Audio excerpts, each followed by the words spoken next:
আসসালামু আলাইকুম। শিরোনাম দেখে বুঝতে পেরেছেন কাকে নিয়ে আলাপ করব। দেখুন, ডক্টর ইউনূস সম্বন্ধে কোনো আলাপ করার জন্য বা ওনাকে বোঝার জন্য যতটুকু জ্ঞান, অভিজ্ঞতা, ক্ষমতা দরকার তার কোনোটাই আমার আছে বলে আমি মনে করি না। তার জন্য আমি আগে থেকে ক্ষমা চেয়ে নিচ্ছি। এরপরেও ওনার অতীতের কিছু বিষয় এবং বর্তমানের কিছু বিষয় নিয়ে বন্ধু-বান্ধবরা বসে যেভাবে আলাপ করে, আলোচনা করে সেরকম আলোচনা করার জন্য বসেছি। যদি আমার কোনো একটা আলোচ্য বিষয় আপনাদের ভালো লাগে, চ্যানেলটাকে সাবস্ক্রাইব করে দিবেন, প্লাস বেল আইকনটাকে একটু টাচ করে দিবেন প্লিজ। মূল আলোচনায় যাওয়ার আগে শেখ হাসিনার ১৬ বছরের যে শাসনামল সেখান থেকে কিছু অংশ তুলে ধরব। যাতে মূল আলোচনাটা বুঝতে সুবিধা হয়। শেখ হাসিনা প্রথম ৫ বছর ছিল গতানুগতিকভাবে পশ্চিমারা ভারতের চোখে যেভাবে বাংলাদেশকে দেখেছিল সেভাবেই দেখেছিল। সেভাবে মোটামুটি সেভাবেই ছিল। ২০১৮ সালের নির্বাচন সম্পর্কে আমেরিকা কিছু মন্তব্য করেছিল, যেগুলো শেখ হাসিনার ভালো লাগে নাই। এখন শেখ হাসিনার যদি ভালো না লাগে, তার যে সামসারা আছে, ওরা ঘুমাবে কেমন করে? ওরা তো ঘুমাতে পারবে না। ওরা চুপ থাকতে তো পারবে না। ওরা আমেরিকা মানে রাষ্ট্রদূত, রাষ্ট্রদূত মানে তো আমেরিকা। কারণ রাষ্ট্রদূতেরা সিলেকশন হয় আমেরিকার মূল মূল কেন্দ্র থেকে কোনো একটা অর্ডার আসলে সেটাই বলে। কোনো কিছু বলতে বললে সেটাই বলে। এরা নিজে থেকে কিছু বলে না। বললেও অনেক চিন্তা অনেক অনেক কিছু করে রিসার্চ করে তারপর বলে। এখন রাষ্ট্রদূতকে অপমান করা মানে আমেরিকাকে অপমান করা। শুধু অপমানও নেই, আমেরিকার বিরুদ্ধে মোটামুটি প্রপাগান্ডা যেটাকে বলা হয়, বদনাম করা হয়েছিল যে আমেরিকা তার কাছে সেন্ট মার্টিন চায় বা বিভিন্নভাবে আমেরিকাকে বদনাম করতে চেয়েছিল এবং যতটা অপমান করার সেটা করে ফেলেছিল। কারণ তাদের কাজ যেটা করার সেটা তো ওরা করে ফেলেছে। ওরা মনে করেছে, মানুষের একটা মাইন্ডসেট হচ্ছে যে আপনি যখন ৫ বছর ১০ বছর এক নিয়মে থাকবেন, তখন আপনার ভিতরে একটা মাইন্ডসেট হয়ে যাবে যে আমার বাকি জীবনটা একই নিয়মে যাবে। এখন পরিবর্তনটা যে মানুষের জীবনের একটি অংশ, সেটা তখন আমাদের মাইন্ড থেকে চলে যায়। তেমনটি ঘটেছিল এই যে আওয়ামী লীগের উপর। ওরা মনে করেছিল যে ভারত আমাদের সাথে আছে, আমেরিকা দেখলেও ভারতের চোখে আমাদেরকে দেখবে, আমরা যা কিছু করি না কেন ভারতের অনুমতি ছাড়া সে বাংলাদেশের উপর কোনো কিছু করবে না। এরকম একটা মাইন্ডসেট তাদের ভিতর হয়ে গিয়েছিল, যার কারণে যার যেমন ইচ্ছা তেমন বলছিল। এখন প্রতিটি অ্যাকশনের একটা রিয়াকশন তো থাকে। এখন আমেরিকার যে কি রিয়াকশন হতে পারে বা ওরা ওখানে বসে কি প্ল্যানিং করছে, তার কিছুটা অংশ র, মোসাদ এবং আমেরিকার যে গোয়েন্দা সংস্থা বা ওখানে যে যারা আছে, ওখান থেকে কিছু না কিছু যেভাবে হোক হাসিনা পর্যন্ত এসে কিছু অংশ পৌঁছেছে, অন্তপক্ষে অল্প স্বল্প। এখন এরপরে হাসিনার মাথা খারাপ হয়ে গেছে, হাসিনার আরো বেশি মানে আরো বেশি উত্তেজিত হয়ে গেছিল। কিন্তু সে প্রকাশ্যে সেগুলো প্রকাশ করতে পারছে না। করলে তো তার নিজের জন্য সমস্যা আছে। এরপরে গিয়ে ভারতকে আরো যা দেওয়ার একটা একটা করে দিচ্ছে। আমি ভারতকে যা দিয়েছি সারা জীবন মনে রাখবে, মানে এগুলো আর কি।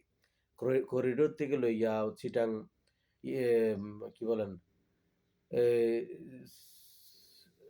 চিটাং থেকে লইয়া ভারত যা যা চেয়েছে, ঠিক আছে, সব দিয়েছে।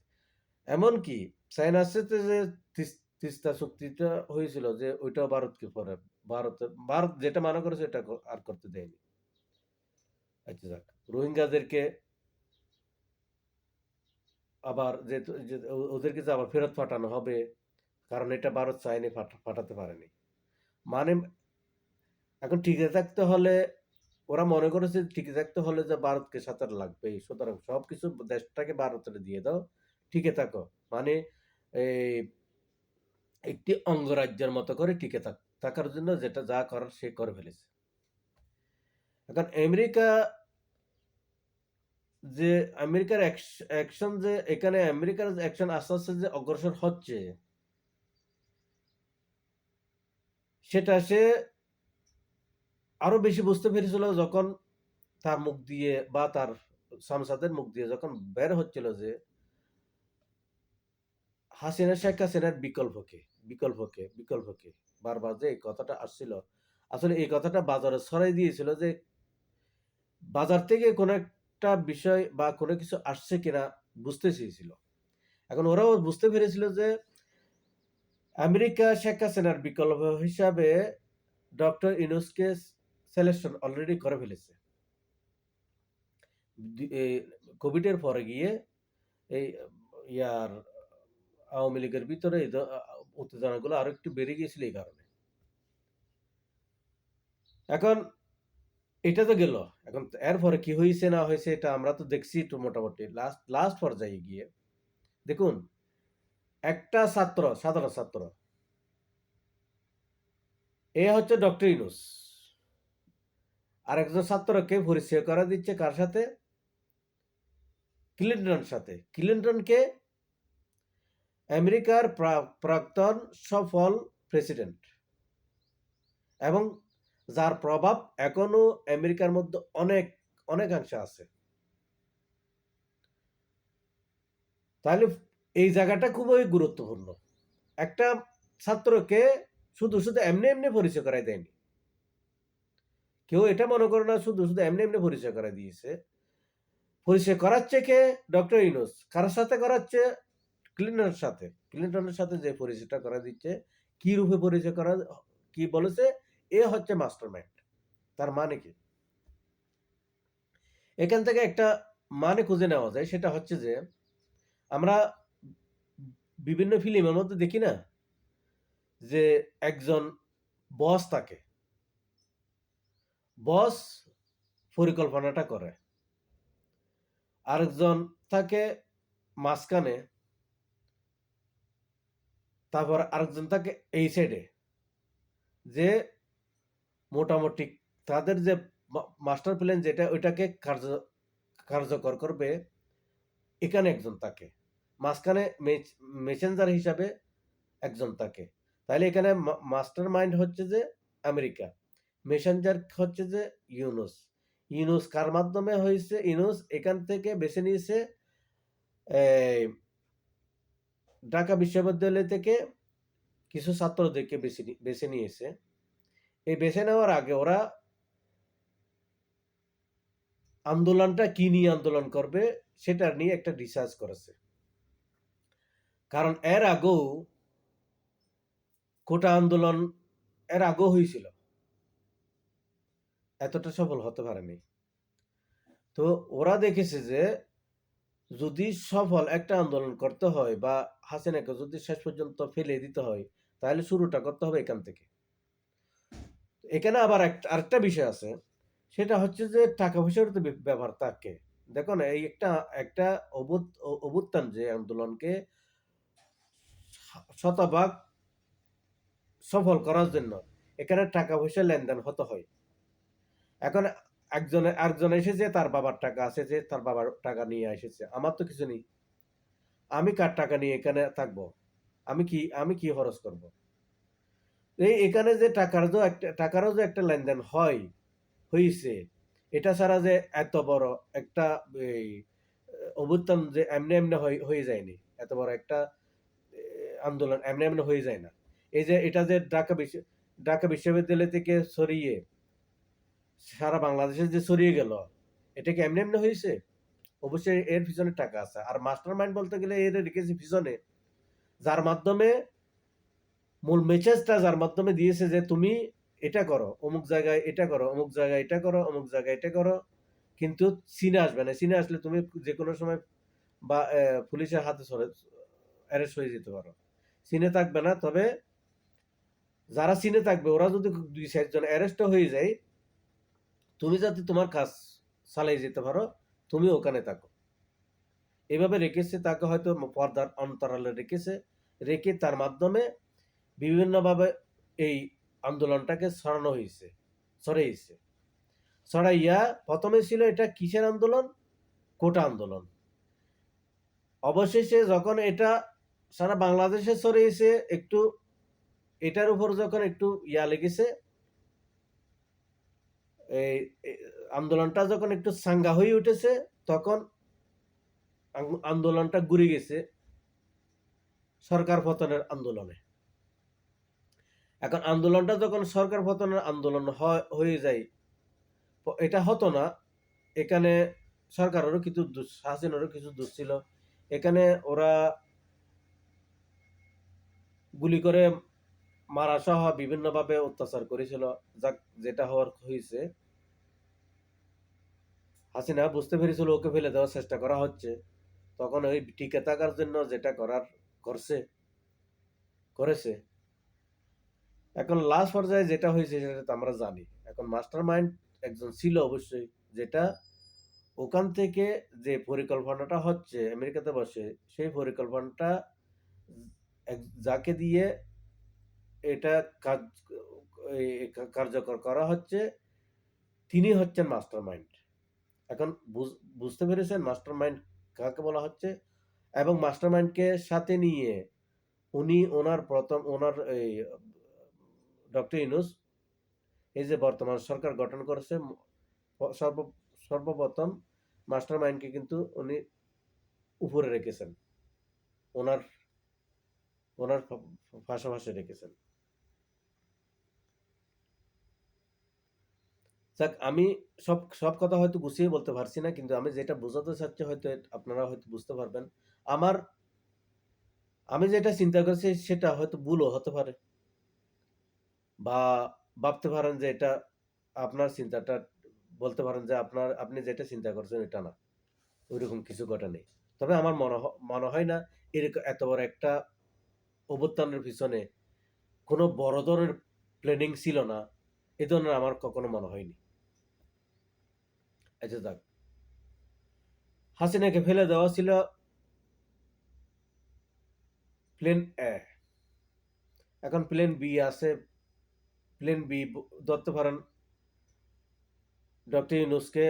আচ্ছা, ডক্টর ইউনূসকে যে ক্ষমতা বসানো হবে, এই আইডিয়াটা তাদের ভিতর ঢুকানো হয়েছে পরিকল্পিতভাবে, যে এই ডক্টর ইউনূসের বিকল্প আর কেউ নেই। ঠিক আছে? অনেকে বলছে আসিফ নজরুল স্যার বলেছে, কেউ বলছে অমুকে বলেছে, কেউ বলছে, আসলে আসলে এদের ভিতরে ঢুকানো হয়েছে, এটা আগে থেকে প্ল্যানিং করে রাখা হয়েছে, যে মূল ক্ষমতায় অন্তর্বর্তীকালীন সরকারের এই জায়গাটাতে দেশটাকে সংস্কার করার জন্য বা বিভিন্নভাবে এই পরিবর্তন করার জন্য ডক্টর ইউনূসকে এখানে মূল জায়গায়, মূল ক্ষমতায় নিয়ে আসার এই যে পরিকল্পনাটা, এটা আগে থেকেই, এটা মোটামুটি 2018 সালের পর থেকে শুরু হয়েছিল এবং এখানে এসে শেষ হয়েছে। ওনাকে বসানো হয়েছে। ওনাকে বসানোর পরে আমেরিকা থেকে হঠাৎ করে, আমেরিকার আনাগোনা বেড়ে গিয়েছিল। আমেরিকা থেকে হঠাৎ করে উঁচু উচ্চ পর্যায়ের কিছু সেনা কর্মকর্তা এসেছিল আমাদের সেনাবাহিনীর সাথে, আমাদের সেনাবাহিনীর প্রধানের সাথে দেখা করার জন্য, ওয়াকারের সাথে দেখা করার জন্য। কারা এসেছিল? আমেরিকান সেনাবাহিনীর উচ্চ পর্যায়ের কিছু সেনা উচ্চ পর্যায়ের সেনা বলতে বুঝতে পারছেন, সেনাবাহিনীর পর মানে মেন সেনাবাহিনী প্রধানের পর যারা থাকে ওরা। তো সাধারণভাবে আমরা যেটা শুনেছি সেটা হচ্ছে যে ওরা এসেছিল যে বাংলাদেশ থেকে যে শান্তিরক্ষী শান্তিরক্ষী শান্তি মিশনে যারা ইয়া করে, যে সেসব সেনারা যায়, তাদের সম্বন্ধে আলাপ করতে এসেছিল এবং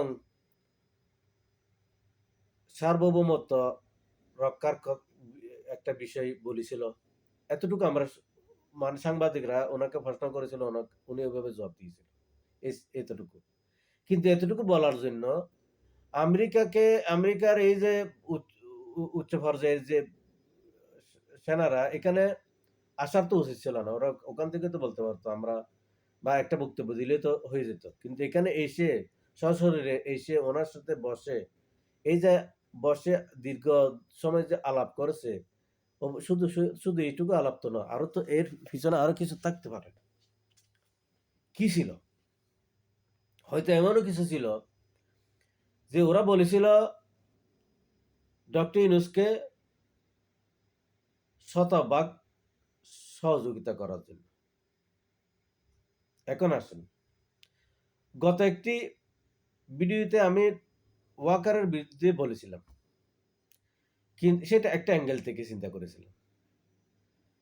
আজকে ওয়াকারকে আমি একটু অন্য অ্যাঙ্গেল থেকে চিন্তা করব। যেহেতু এখানে ক্ষমতায় ডক্টর ইউনূস, অন্য কেউ হলে আমি এইরকম চিন্তা করতাম না। যেহেতু ক্ষমতায় ডক্টর ইউনূস, সুতরাং একটা অন্য অ্যাঙ্গেল, এই ধরনের মানুষগুলোকে বুঝতে হলে বিভিন্ন অ্যাঙ্গেলে চিন্তা করে বুঝে নিতে হয়। এখন ডক্টর ইউনূস হয়তো সেনাপ্রধানকে বলেছে যে তুমি ভারতের সাথে থাকো, মানে ভারতের পক্ষ হয়েই থাকো। আমি আওয়ামী লীগকে নিষিদ্ধ করব এবং ভারতের যে অগ্রাসন এবং তার যে এখানে ইন্টারেস্ট আছে বাংলাদেশে, এগুলো একটা একটা করে সব বাতিল করব। আওয়ামী লীগকে আমি নিষিদ্ধ করব এবং এখানে যে বিভিন্নভাবে ভারতের যে গুলো আছে বা ভারতের যে মানুষগুলো আছে, আস্তে আস্তে এগুলোকে আমি সেট করে দেব। তবে এই যে আমি যা কিছু করব, তার এই যে আমি যে অ্যাকশন গুলো নেব, তার একটা রিয়াকশন তো থাকবে। ভারতের কি রিয়াকশন হচ্ছে, এটা তুমি যদি ভারতের সাথে যোগাযোগ রক্ষা করে চলো, তাহলে তুমি বুঝতে পারবা যে ভারত আসলে কি রিয়াকশন নিচ্ছে। তুমি মোটামুটি মাঝে মাঝে আমার বিরুদ্ধে বলবা। মানে আমি একটা এরকম চিন্তা করছি এরকম। না হয় আজ পর্যন্ত এরা আগের আগের কিছু ঘটনা বলি। এই যে সেনাপ্রধান বর্তমানে যিনি ওয়াকার আছেন, উনি এর আগে কোনো সময় কোনো বক্তব্য এরকম দিয়েছে বলে আমার মনে হয় না, শুনিনি। কিন্তু এই ৯ মাসের ভিতরে উনি অনেকবার বক্তব্য দিয়েছেন। অ্যাকচুয়ালি আরেকটা বিষয়ে আসি। এখন হতে পারে ওনাকে ভারতের সাথে, হতে পারে ইউনূস সরকার যা কিছু করছে, উনি সেটার উপর বিরক্ত, সেনাপ্রধান। অথবা এটাও হতে পারে, এটা একটা অ্যাঙ্গেল, অথবা এটাও হতে পারে যেটা আমি এখন বললাম, যে উনি ঠিকই ইউনূস সাহেবের সঙ্গে আছেন, কিন্তু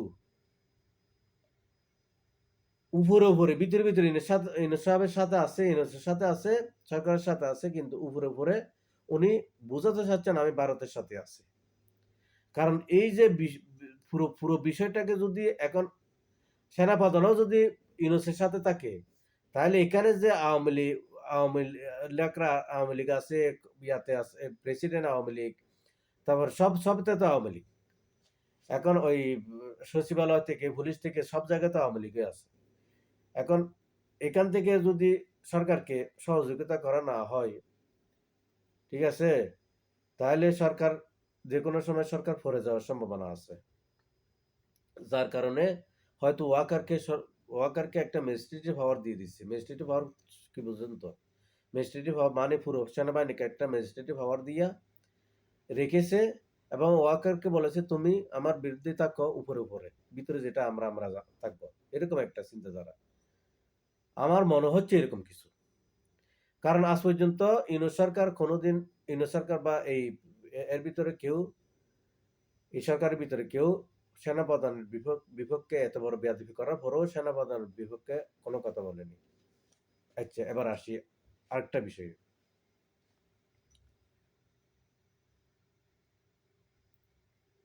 এই দিন আমাদের ইউনূস সাহেব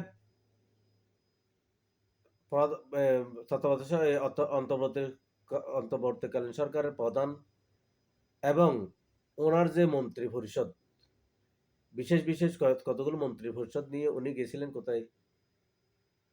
তিন বাহিনী প্রধানের সাথে বসে বসে আলাপ করতে গিয়েছিলেন, আলাপ করেছিলেন ওই দিন।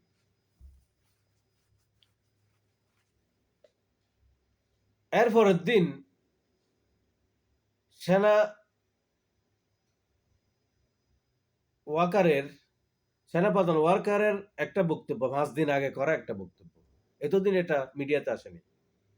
আজকে ইউনূস, এরা সবাই গিয়ে বসেছে, এদের সাথে আলাপ সালাপ করেছে, সবকিছু হয়েছে, ঠিক সবকিছু ঠিকঠাক, হাসি মুখে সবাই এসেছে। এর পরের দিন সেনাপ্রধানের এই বক্তব্যটা মিডিয়াতে প্রচার করা হয়। একটু চেইনগুলো দেখবেন, অর্থাৎ এই যে একটার পিছনে একটা যে চেইন আছে, চেইনগুলো একটু খেয়াল করে দেখবেন। এরা গেছে সেনাপ্রধানের সাথে, সবাই 3 বাহিনী প্রধানের সাথে বৈঠক করেছে। বৈঠক করার পরের দিন 5 দিন আগে করা একটা ভিডিও, এটা প্রচার করা হয়েছে। এরপর এটা প্রচার যেদিন করেছে, এর পরের দিন ডক্টর ইউনূস পদত্যাগ করবেন ঘোষণা দিয়েছে। এই ভিডিওর আগে আমি একটা ভিডিও করেছিলাম, সেখানে আমি বলেছিলাম ডক্টর ইউনূসকে আমি যতটুকু বুঝি বা চিনি, ওনার সম্বন্ধে আমি যতটুকু স্টাডি করেছি, আমার মনে হয় না উনি এত সহজে হেরে যাবার মতো মানুষ, এত সহজে উনি হেরে যাবেন না, এটা আমি বলেছিলাম। মানে উনি যখন পদত্যাগ করার ঘোষণা দিয়েছেন, তখনই আমি একটা ভিডিও করেছিলাম, ওই ভিডিওতে বলেছিলাম। এখন দেখুন, উনি পদত্যাগ করার ঘোষণা কখন দিচ্ছে? যখন বিএনপি, যমুনার সামনে এর আগে অনেকে বসেছিল, কিন্তু বিএনপি যখন কয়েকদিন বসেছিল, এরপর উনি পদত্যাগ করার ঘোষণাটা দিয়েছে। এর আগে কি ঘটেছিল? আমার এক বন্ধু হিন্দু, আমরা আগে একসাথে কাজ করতাম এখানে। তো আমি তো এখন একটা ছোটখাটো ব্যবসার মধ্যে জড়িয়ে গেছি, আর সে ওখানে আসছে। তা আগে আমরা একসাথে কাজ করতাম, তো আমার ভালো বন্ধু, সে একদিন এসেছিল এখানে আমার কাছে, এখানে এসেছিল 4-5 মাস আগের কথা। তো ডক্টর ইউনূসকে অনেক সমালোচনা করছিল, বলছিল যে এই কি তোমাদের কি ডক্টর ইউনূস, কি আইন শৃঙ্খলা কিছু ঠিক নেই, কোনো কিছু, মানে এদিকে কত মানে আগের অবস্থায় ভালো ছিল, শেখ হাসিনাই ভালো ছিল, এখন তো আইন শৃঙ্খলার কিছু নেই, সবকিছু উলট পালট হয়ে গেছে। তো আমি বলছি, শোনো, আওয়ামী লীগ কি জন্য বদনাম হয়েছে?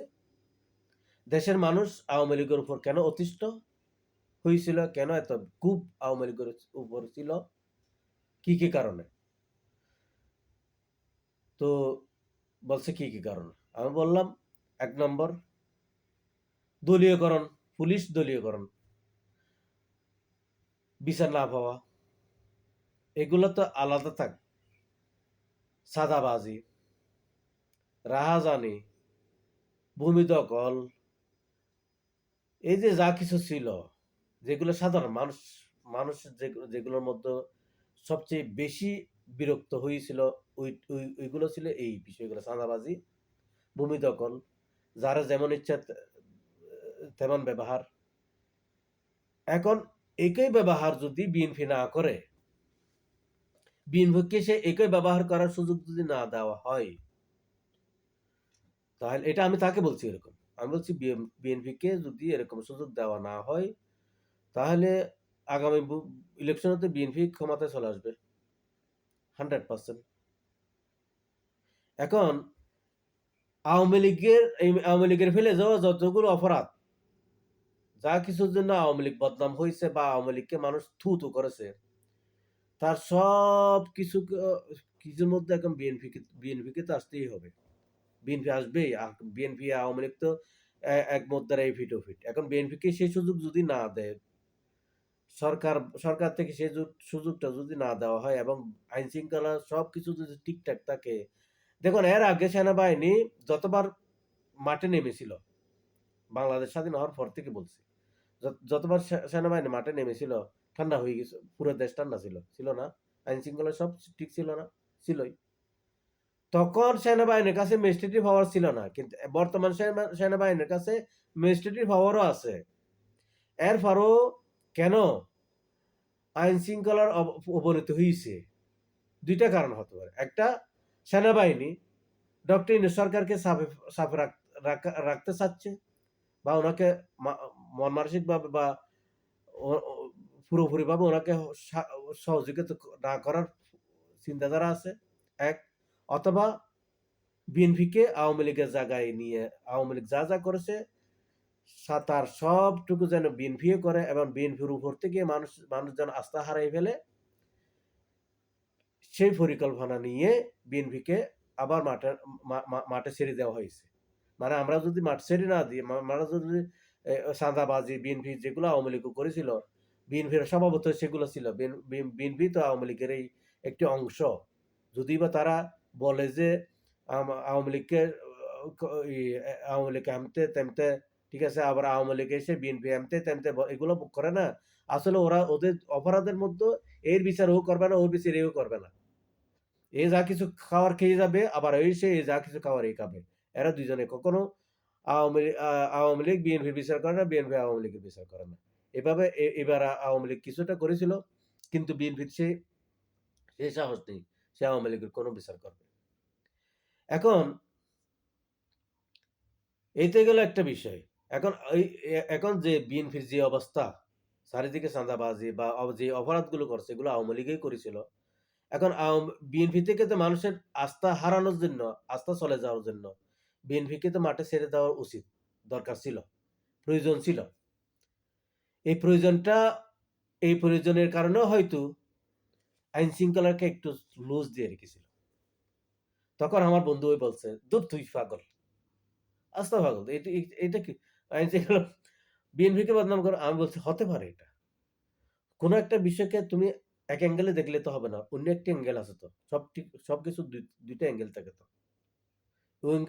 অন্য অ্যাঙ্গেলে দেখো, তুমি জিনিসটাকে ভেবে দেখো, হতে পারে। আচ্ছা, এখন ডক্টর ইউনূস যে পদত্যাগ করার যে ঘোষণা দিয়েছে, এটা হচ্ছে প্ল্যান সি। কিভাবে বলছি? ডক্টর ইউনূস হয়তো আগামীতে ভবিষ্যতে, দেখুন একটা বিষয় খুব সহজ। এতগুলো মানুষ মরেছে, এতগুলো ছাত্র মরেছে, ডক্টর ইউনূস, আমি তো বললাম যে ডক্টর ইউনূস এটার মাস্টার মাইন্ডের পিছনে ডক্টর ইউনূস ছিল বা আমেরিকা ছিল। এরা এরা না থাকলে এত এত এত এইভাবে সফল হতো না। হয়তো আমার কথা সত্য হতেই পারে, না হতে পারে। এরপরও বলছি ডক্টর ইউনূস এখানে আসার পিছনে আমেরিকার কোথাও না কোথাও হাত তো ছিল। এখন এতগুলো ত্যাগের পরে ছাত্ররা এতগুলো ত্যাগ করেছে কি জন্য? বিএনপিকে আবার ক্ষমতা বসানোর জন্য? কখনো না। তাহলে এরা যে একটা দল করেছে সেটাও তো ওরা গুছিয়ে রাখতে পারছে না, কারণ তাদের একটা অভিভাবক দরকার। তো অভিভাবকটা কে হতে পারে ভবিষ্যতে? ডক্টর ইউনূস এখানে পদত্যাগ করার একটা ঘোষণা দিয়েছে, এখান থেকে সে আইডিয়া নিয়েছে, সে যদি কখনো পদত্যাগ করে কি হতে পারে। এক, দ্বিতীয় হচ্ছে এখানে কালপিট বানানো হয়েছে কারে? বিএনপির কারণে সে পদত্যাগ করার ঘোষণা দিয়েছে। নম্বর নম্বর ৩, সে আরেকটা কথা বলেছে, এবং আজকে বিচারপতি যখন এসেছিল, গতকালকে যখন বিচারপতি এসেছিল, তখন বিচারপতির সাথে উনি দেখা করেছিলেন। এখানেও আরেকটা প্ল্যানিং চলছে, যে সর্বদলীয় একটা এই সরকার গঠন করার একটা পরিকল্পনা হয়তো চলছে ভিতরে ভিতরে, ন্যাশনাল গভর্নমেন্ট যেটাকে বলা হয়। তো হতে পারে, সত্য হতে পারে, আমার ধারণা সত্য হতে পারে না বা মিথ্যা হতে পারে। হয়তোবা ইউনূস সরকার কোনো একটা ভোট দিয়ে চলে যাবেন। ছাত্ররা তাদের যেটা দাবি-দাওয়া ছিল এগুলো তো ওরা ওরা ওরা এভাবেই থাকবে। বিএনপি ক্ষমতায় চলে আসবে। অথবা জামাত জামাত কাছাকাছি আছে বিএনপির এখনো বোঝা যাচ্ছে না। তবে বিএনপির সমর্থন যেহেতু বাংলাদেশটা একটা ছোট্ট একটা বা দুর্নীতি পরায়ণ একটা রাষ্ট্র জায়গা, এখানে সহজে জামাত আসার একটু সমস্যা হয়ে যাবে। জামাতের যত সমর্থনই থাকুক আসাটা একটু কঠিন হয়ে যাবে। তবে সুষ্ঠু নির্বাচন হলে জামাতের অনেকগুলো সিট আসবে, এটা ঠিক। ঠিক কাছাকাছি চলে যাবে।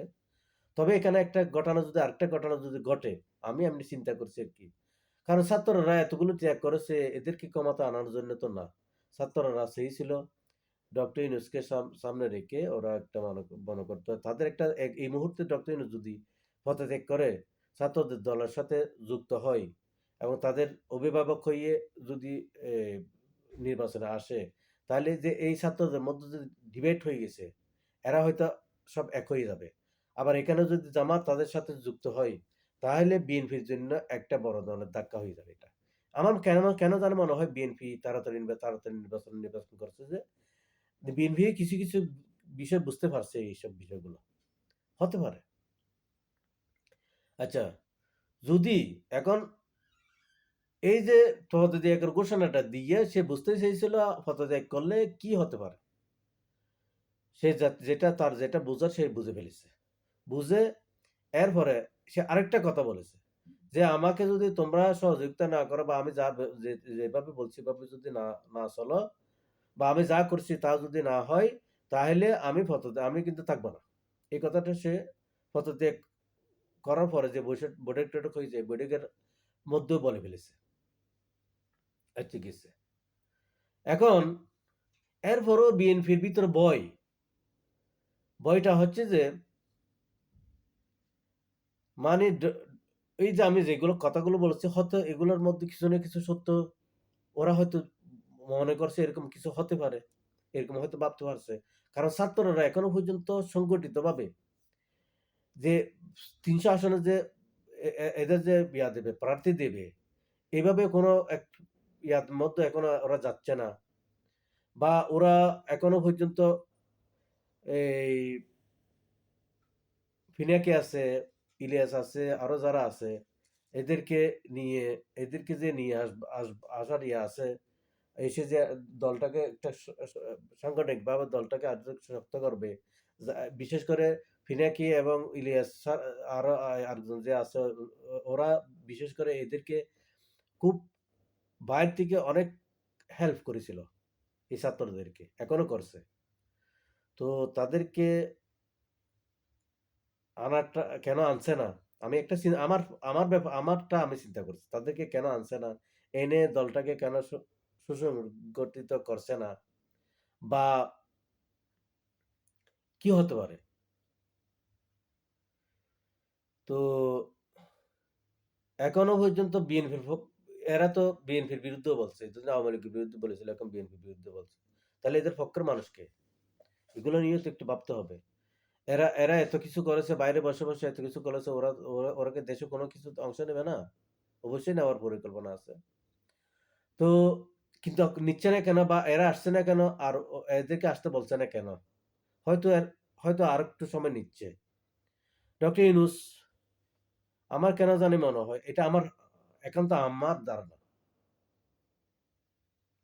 আমার নিজের উপর দায়িত্ব নিচ্ছি। একান্ত আমার ধারণা।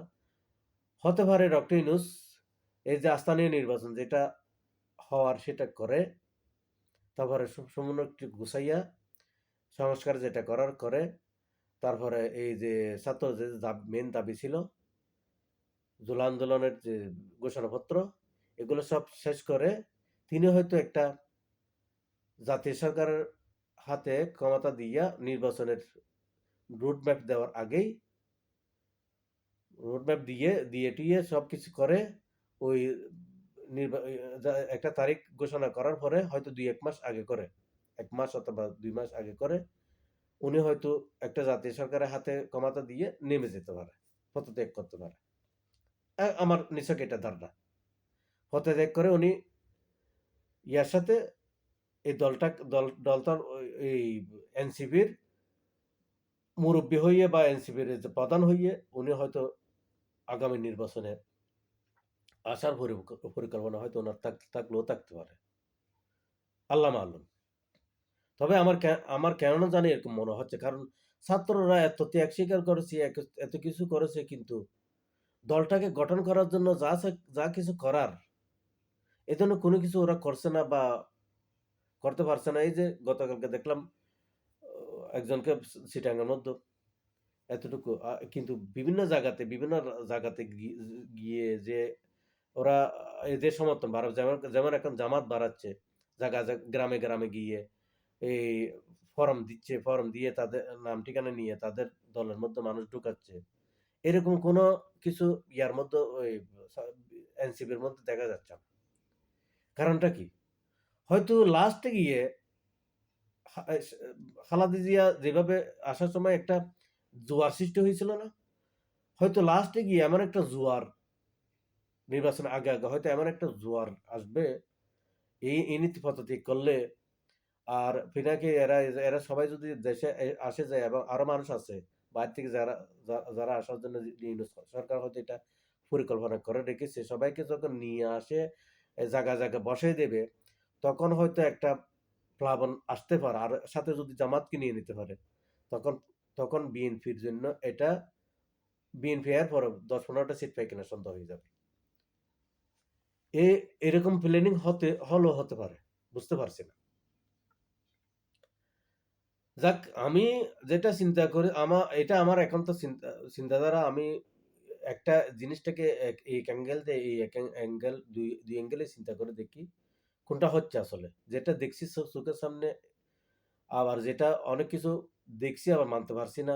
এটা আসলে কি হচ্ছে সেজন্য আমি ভিডিওটা করেছি। আ সবকিছু হয়তো গুছিয়ে বলতে পারছি না, পারি নাই। তো ক্ষমা করবেন। আর সম্ভব হলে একটু শেয়ার করে দিবেন। ভালো থাকবেন। আল্লাহ হাফেজ।